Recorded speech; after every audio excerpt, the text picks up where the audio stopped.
Hey everyone, Cody here. Friday afternoon, I'm off work today, and I'm actually just on my way to the grocery store again. I wasn't very smart last night, and I need to go get some fresh sourdough bread, because I'm gonna make brunch today. I'm gonna make over easy eggs, turkey bacon, sourdough bread with a little bit of light salted butter, and I'll probably cut up a big Florida orange with it. There's nothing like those oranges from Florida. There's a couple guys that I watch on YouTube that have really inspired me. One of them is named John Mark Stevenson, and that kind of brings me to like what I want to talk about today. I want to talk about how I got sober, and I want to talk about hard-nosed masculinity. And if there's a little bit of time, I want to emphasize more of the people on YouTube that have really helped me, guided me, and continue to guide me with not only the direction I'm trying to go in life, but they guide me to stay away from my victim mentality, and they guide me with hard-nosed masculinity. Hard-nosed masculinity plays a big piece in my sobriety, because when I was in my addiction, I was living in this world where everyone treated me like I was this big victim that was hard done by from society, and everyone owed me something. Oh, and not only that, everyone should bow down to me and like treat me like I'm special because I was homeless on the streets and now I'm sober.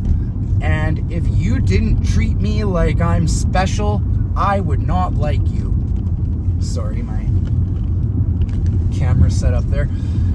I'm gonna have to get a new tripod thing for my car soon. I kind of feel like this is on a bit of an angle, so I apologize if my quality isn't that great. But the thing I like about John Mark Stevenson's videos, I found his videos when I just got sober and I was starting to get on my feet, but I really started to pay attention to his videos a couple months ago, and I really liked his approach right off the bat of the hard-nosed masculinity. I found in John Mark's videos, he really emphasized the power of like the things that you can't see and can't touch, like integrity, like doing the right thing when no one's watching. A lot of his videos spoke to me of the power of consistency, discipline, and you can in fact craft your mindset into whatever you want it to be. That's what I didn't realize. That's hard-nosed masculinity, is like telling you things in a way because you're a man that you're gonna get. And like the thing about John Mark's videos is he tells you in a way that like hits you in the face. And there's no bullshitting. Sorry, I'm just getting over a bad cold. Yeah. So, you know, when you get sober, you hear about things like sponsorship, mentorship. You hear these words and you don't really know what they mean or why they're there or if you really need one. Let me tell you what a sponsor is. A sponsor is someone you're giving permission to take your inventory and hold you accountable and hold you to a higher standard. That's sponsorship in the program of AA or whatever recovery meeting you're looking at. The thing is like your sponsor is someone who's not supposed to be your friend and not interested in being your friend. They're interested in seeing you succeed. A sponsor is not interested in how you feel, but how you move. He's not interested in your emotions. He's interested in your actions. And that's the thing, is like hard-nosed masculinity has a way of giving it to you straight. And as a man, that's how I need it, because I will find a way to sugarcoat my way out of anything. And I'll find my way to turn myself into a victim and find a way that, you know, this just didn't go my way because it's your fault. It's so much easier to blame everyone and everything else. And like things started to get better for me, and I was able to sit in my skin sober by looking at my life with complete honesty and a new pair of glasses. So it's like I always say, I'm looking down on my life with a new pair of shades. I'm not judging myself. Well, I'm judging myself, but in like a healthy, shameful way. I believe that shame and guilt is missing in our society. Self-shame, self-guilt. Society has like put this like pillow around everyone, and they've basically made it cool to be a victim. Those who are a victim are rewarded a lot of times in society too. I notice, like, especially in the workplace, the job site, people are walking around looking for a reason that they can go to the manager and say they don't want to work, they don't need to work today, and it's someone else's fault, so you still need to pay me. We're living in this society where people just want to suck everything they can from the system, from everything around them, from everyone around them, and take no responsibility when the system starts collapsing. All they do is sit there and blame. The same people who just suck everything dry. And it's like, back to my point about getting a connection with God, you start caring about the big picture. You start caring about your community. You stop just caring about what's going to make you feel good in that moment. And like, a lot of the things that we selfishly do to feel good in the moment has huge consequences for other people. And where I want to end this off on is like, find yourself someone who's going to hold you accountable and hold you to the man you want to be, because you have that vision in your mind and you know the right set of directions to go. Like, don't play stupid and just like convince yourself, I don't know any different. You know, we all know right from wrong. That's like deep inside us. A lot of the noise and the music in the world has made us kind of lose touch with that intuition. I believe we all still have it inside us, and it just might take some work to bring it back out. There's a lot of guys on YouTube, like I was saying earlier, that'll help you find that connection to yourself. And what do I know? That hard-nosed masculine approach might not work for you, but it might just work for you. And if you're not going to even give yourself the chance of like allowing someone to tell you some things they see, why not? Why not? Like, you know, if you don't do this, you're just going to keep going in circles if you don't do something different, is what I'm saying. How I got sober was trying something different. How I found and gained a real connection with God, not just a fake one that goes when I'm not using it, was suffering, trauma, having an open mind, and being willing to do something I wasn't willing to do before. And I believe those things gave me the foundation I needed to live a life of sobriety and get back on my feet. I just want to end off by saying, don't shoot down that hard-nosed masculine approach, because the people who have treated me that way and continue to treat me that way, they love me. They want the best for me. Some of them don't even know me, and they're giving me the time of day to make sure I'm not wasting my time. They want to see me succeed. But to you, in your mind, they're just mean. We really need to get past that. The truth doesn't care about our feelings.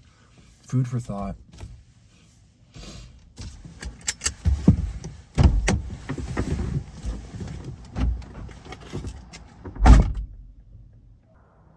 Time for some outdoor training. I got beautiful Northwest British Columbia at my backyard, and I feel like I really did not get to emphasize how much YouTube helped me and continues to help me. So I really want to talk about YouTube and people on YouTube who have helped me out along the way and why.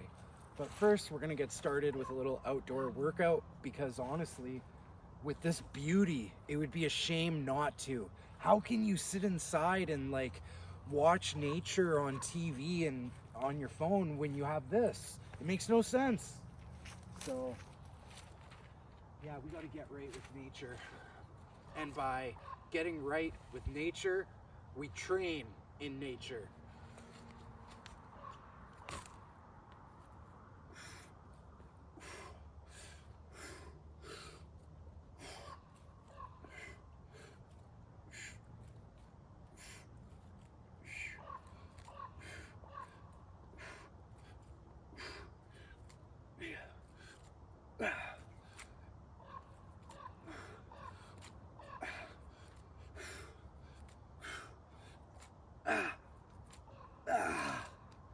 Whoa. This one I feel like right down my spine. Oh, it's beautiful. Dead hangs. Oh, it's a nice one. Oh, give me one sec.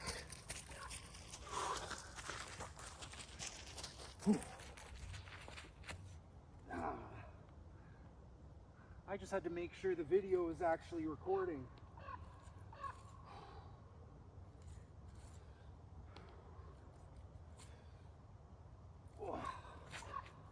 Time for some push-ups. The ground is a little bit dirty, but what can you do? I'm gonna start with just some regular push-ups.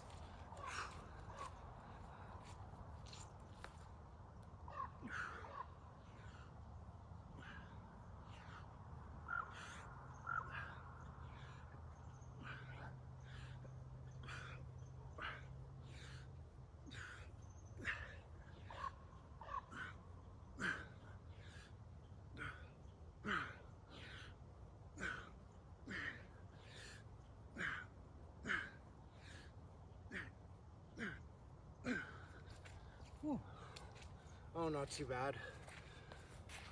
Oh, next, squats.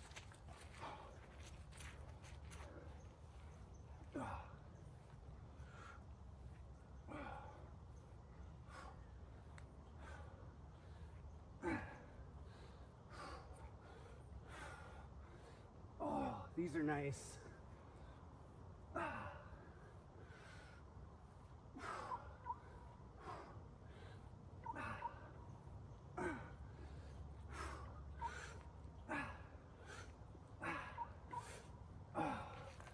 Back to dead hangs. Guys, you know what I'm doing right now? I'm not just working out. I'm investing in how I feel about myself. Later today and tomorrow. Because what I do right now, by pushing myself, challenging myself, I'm creating new pathways in my brain. I don't know too much about science, but I know how I feel when I'm exercising, and after I finish exercising, it's always better, always. And that's been put to the test numerous times. Numerous. Because there's been days where I've felt so shitty, and the last thing I want to do is exercise. Then I'll go for a hike, or I'll go to the gym. Then I'll go to the steam room. Especially if I do like 2 or 3. Oh, a completely different day. There's other things too, like I was saying before, sometimes it really helps to have background music playing, especially like when that depression and anxiety is through the roof and you can't even sit and like, you know it's bad when like watching TikTok or scrolling reels doesn't solve that pain. Like in here, it's like in your heart, but in your stomach. So it's terrible when you have to clean your house, you got all these chores to do, and like you're just stuck and you can't stop thinking, and you got to take a step back. You got to realize that like more than likely 95% of the stuff you're worrying about right now, like you feel is so crippling, there's absolutely nothing you can do. It's out of your hands. You have to let it go, and sometimes let the universe, let God, the creator, karma, nature of things, just take its course. Just roll out. Because I think it's possible, everything we're going through is already written and there's already a plan. And it's not meant for us to control or know. It's meant for us to figure out along the way. And I think what we're supposed to be doing is not falling in love and obsessing over some idea and some place that we eventually get to. I honestly feel like we have to fall in love with the journey. There's this one guy on YouTube I watch, he calls it the process. Fall in love with the process. Because the truth is, if I was given some 6-figure business today, I would absolutely destroy it, annihilate it. It would be terrible. I'd probably do so much damage that I could never have a business again. And I'm not afraid to admit that, because there's certain levels in character development, career development, physical development, mental development. There's always going to be people that are ahead of you. There's always going to be really good people who are ahead of you too, that want to help you, and they understand by telling you the answers and giving you the book and giving you the path, it's actually doing you more harm than good. And those are the people you want to trust and lean on and respect and understand and learn from, and take those things and have gratitude. And when your time comes, pass those nuggets on to the next person. Because the people who have truly helped me the most have been like the people that in my victim mentality I thought was mean or rude or not polite or doesn't care about my feelings. Yeah, no doubt. Those are the people that are going to tell you the truth and tell you how it is. Those are the people you want. They're not afraid to tell you, but they're never going to be disrespecting you. And so many people get that mixed up, and we have so many issues in society because people get offended by what someone says. And it causes like a huge ripple of consequence, and it causes people to divide. And honestly, the best revenge you can give someone and give society, give the people you're mad at, is success. Is show people that like they don't need to doubt themselves either. That if you can do it, someone else can do it. The real winners are passing knowledge down and carving the path by showing you the actions, by giving you enough nuggets so that they're not doing the job for you, so you still get the benefit and like the experience and the gift of figuring out the process and suffering.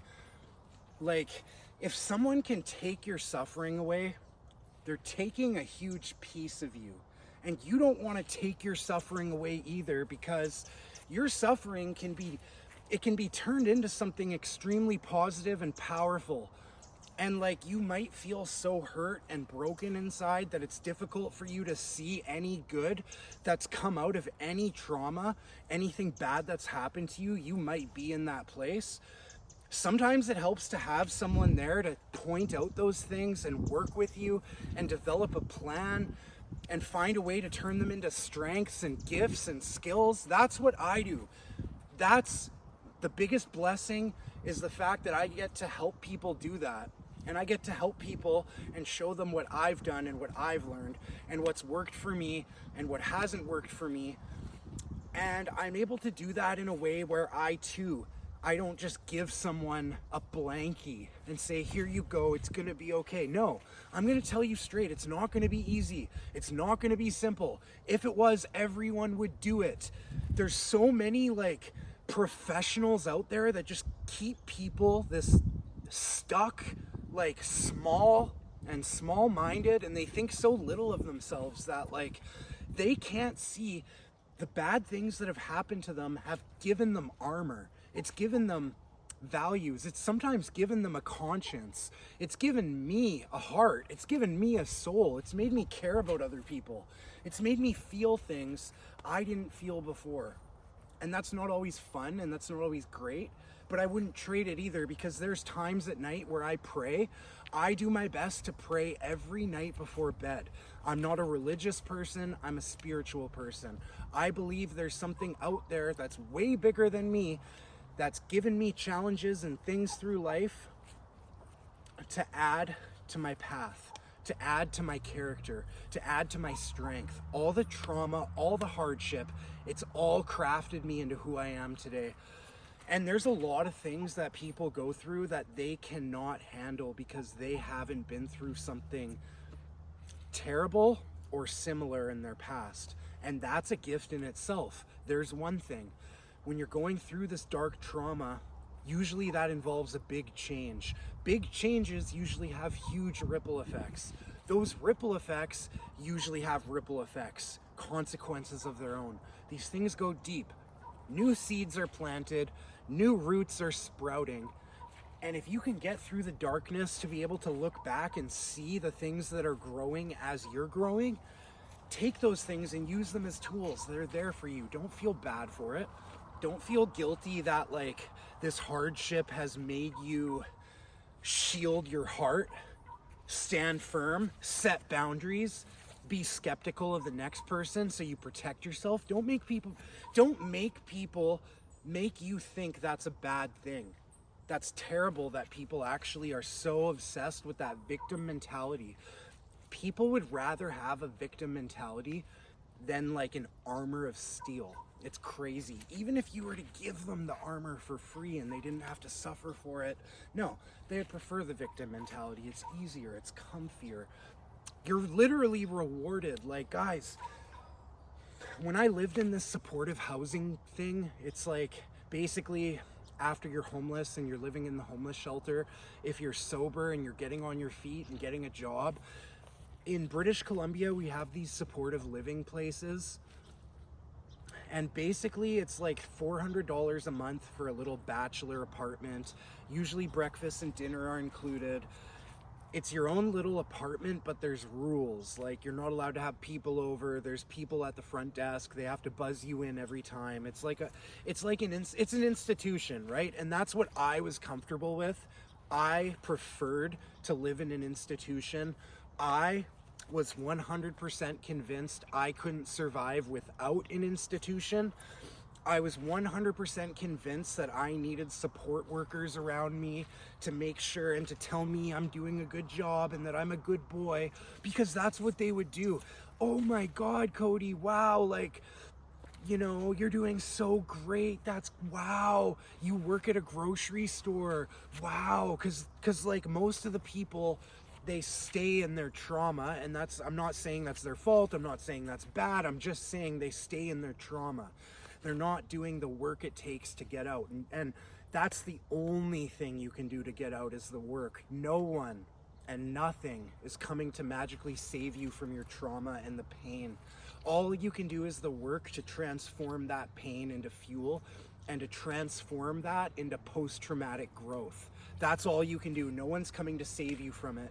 And so many people will get mad at you for pointing that out.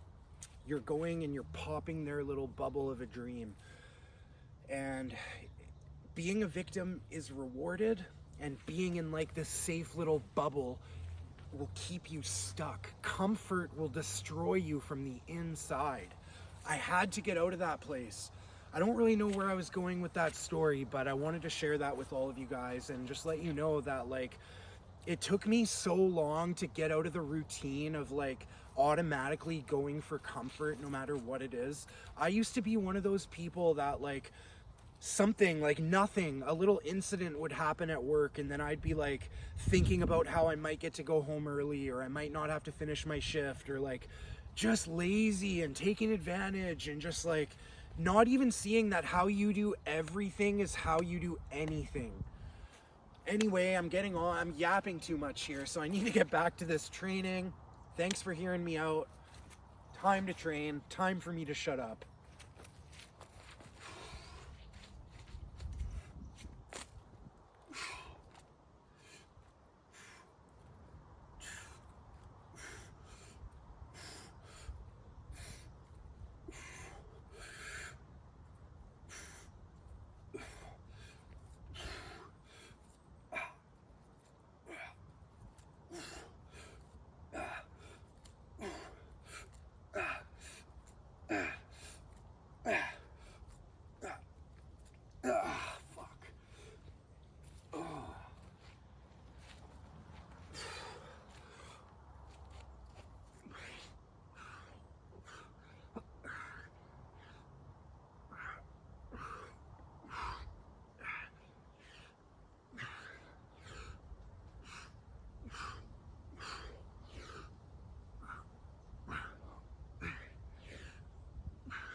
Whew.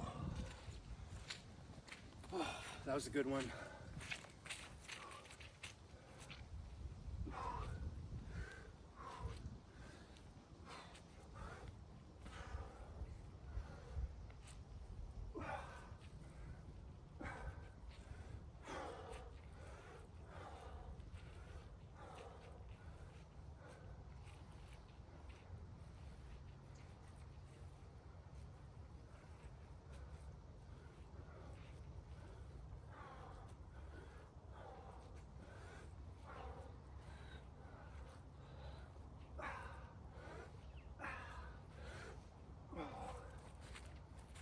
I'll just do a quick full body stretch as much as I can without sitting down.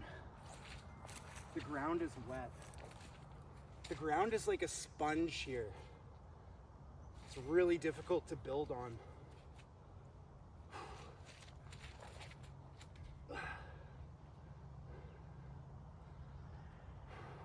Hope everyone has a great weekend.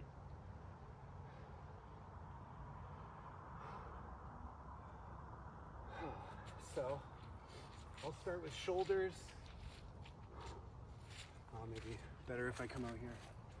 Start with shoulders, going backwards, smaller, and forwards.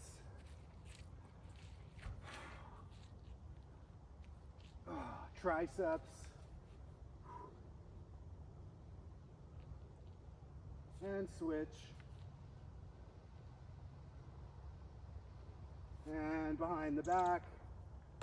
Whew. Now, like this, shoulders, switch, lats,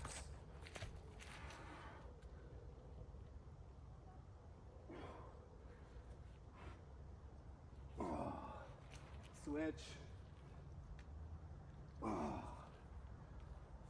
Oh, I'm sore. Not from this, from training earlier and last night.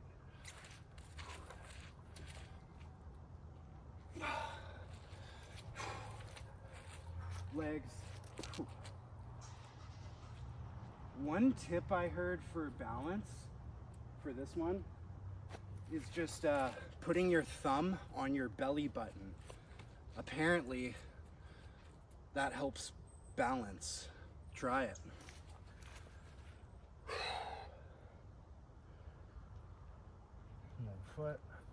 Foot. I'll show you my favorite stretch. I always talk about this one. I call it the office. Oh, because if you work in an office, oh yeah, you know what I mean. Another good one for the office is just doing this and squatting down. Oh, hold for as long as you can. Anyway, yeah, so that's my message for today. Your trauma, you can transcend it no matter what it is. And, you know, if you give me the chance to work with you and help you find it, that's great. But if not, you can find it too on your own. Do your own research, believe your own beliefs, do what feels right in your heart. And keep your chin up, keep pushing forward. Doesn't matter what anyone else thinks. It's about what you think of yourself and being able to know that you could look God in the eyes. I think that's the most important thing we can do right now. Get right with God individually. I won't preach. I'll leave it at that. Food for thought.